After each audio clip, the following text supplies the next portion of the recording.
Hello everyone, welcome to Mymensingh Day 2 vlog part 3.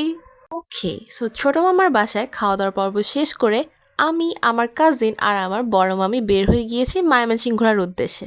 তাই বাড়ি থেকে বের হয়ে এক দুইটা গাড়ি পাল্টিয়ে চলে যাচ্ছি আমাদের আজকের গন্তব্যের উদ্দেশ্যে। কোথায় ঘুরতে যাচ্ছি তা না হয় আপনাদেরকে একটু পরেই বলি। Till then let me keep you guys in suspense. আমার তো সেই এক্সাইটেড লাগতেছে ঘোরার জন্য। আই গেস আপনারাও অনেক বেশি এক্সাইটেড এটা দেখার জন্য যে আমি কোথায় ঘুরতে যাচ্ছি আজকে। এই তো বলতে না বলতেই পৌঁছে গিয়েছি আমাদের আজকের গন্তব্যে, ময়মনসিংহের অন্যতম ঐতিহাসিক স্থাপনা শশী লজ। ময়মনসিংহ শহরের প্রধান আকর্ষণগুলোর মধ্যে অন্যতম, যা ময়মনসিংহের রাজবাড়ি হিসেবেও বেশ পরিচিত।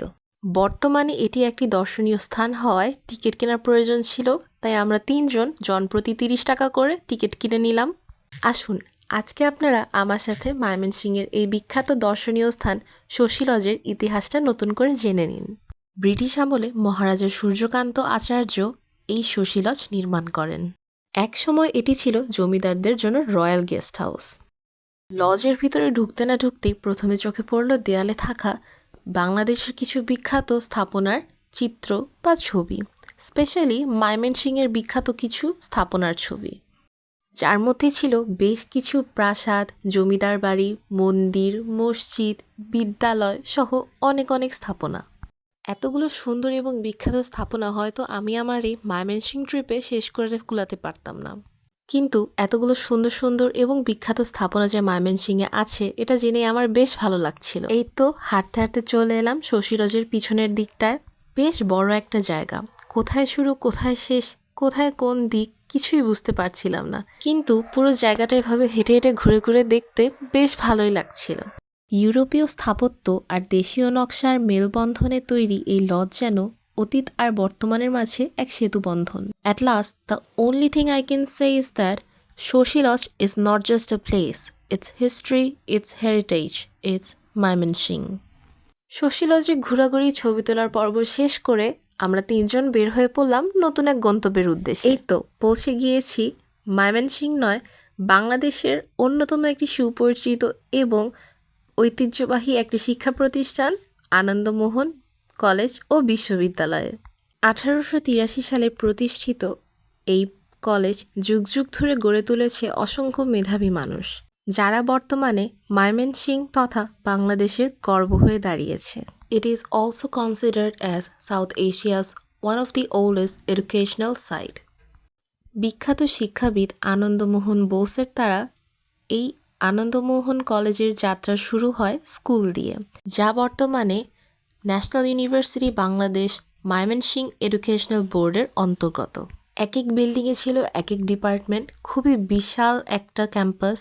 এত সুন্দর ছিল বিল্ডিংগুলা যে বলার বাহিরে। ক্যাম্পাসের বিল্ডিংগুলা কেমন জানি একটা জমিদার বাড়ি ভাইব দিচ্ছিল।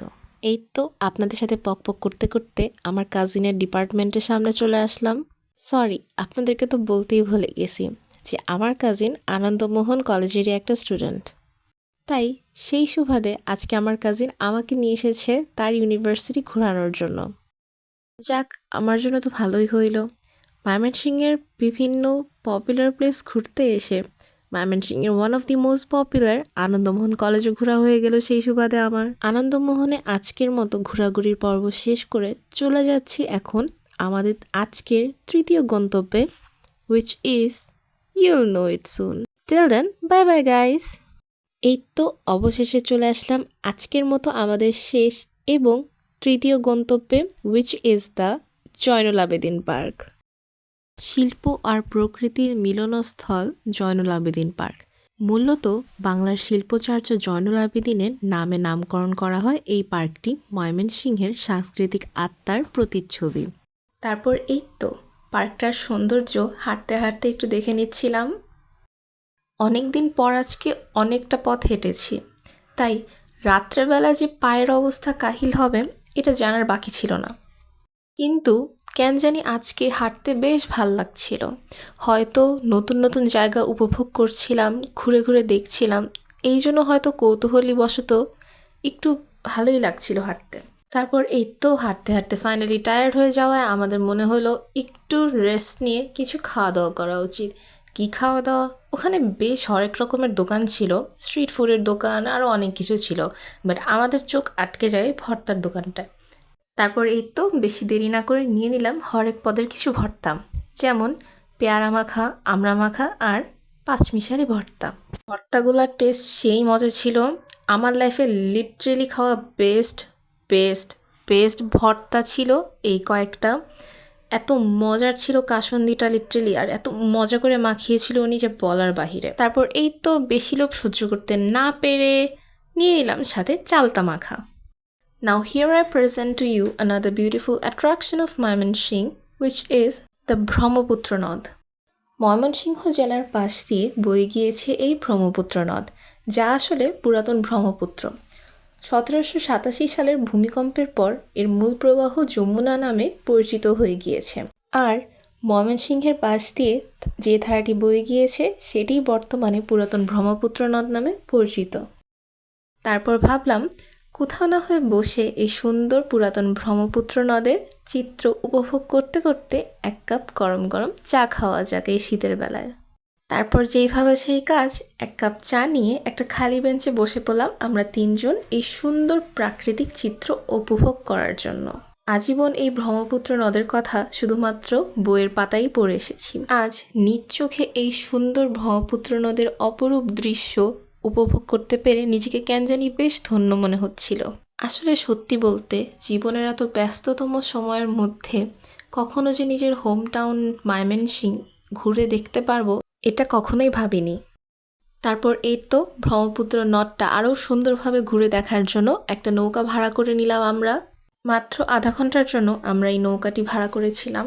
আধা ঘন্টার জন্য 250 থেকে 300 টাকা পর্যন্ত চার্জ করেছিল তারা, যেটা আমার কাছে খুবই ওভার প্রাইস মনে হয়, কিন্তু বেশ অনেকখানি পথই তারা আমাদেরকে ঘোরায় নৌকা করে এই আধা ঘন্টা সময়ের মধ্যে, তাই ওই হিসেবে আমার কাছে ঠিকঠাকই মনে হয়েছে। আমি তো সেই এক্সাইটেড ছিলাম নৌকায় ওঠার জন্য, বিকজ অনেক অনেক অনেক বছর পর আমি নৌকায় উঠেছিলাম, so I was really excited. এই তো আমার বড় মামি আর আমার খালাতো বোন।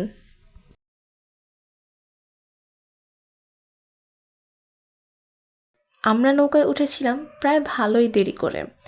ইভেন আমাদের নৌকায় থাকা অবস্থায় মাগরিবের আজান দিয়ে দিয়েছিল।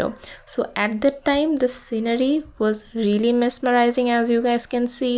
নৌকায় বসে এই সুন্দর সিনারিটা উপভোগ করতে যে কি নস্টালজিক ফিল হচ্ছিল, I can't even explain in words. তারপর এই তো নৌকা রাইডের একদম শেষ মোমেন্টে এসে আমাদের মনে হইলো we should do something fun. দেখা পাই চিরদিন কেন পাই না, মাঝে মাঝে তবে দেখা পাই চিরদিন কেন পাই না। And that's how a beautiful day and our Mymensingh Day 2 Part 3 vlog ends here. Thank you for watching everyone. Don't forget to like, comment, share and subscribe. And to watch more videos like this, punch the bell icon. Cheer o'clock!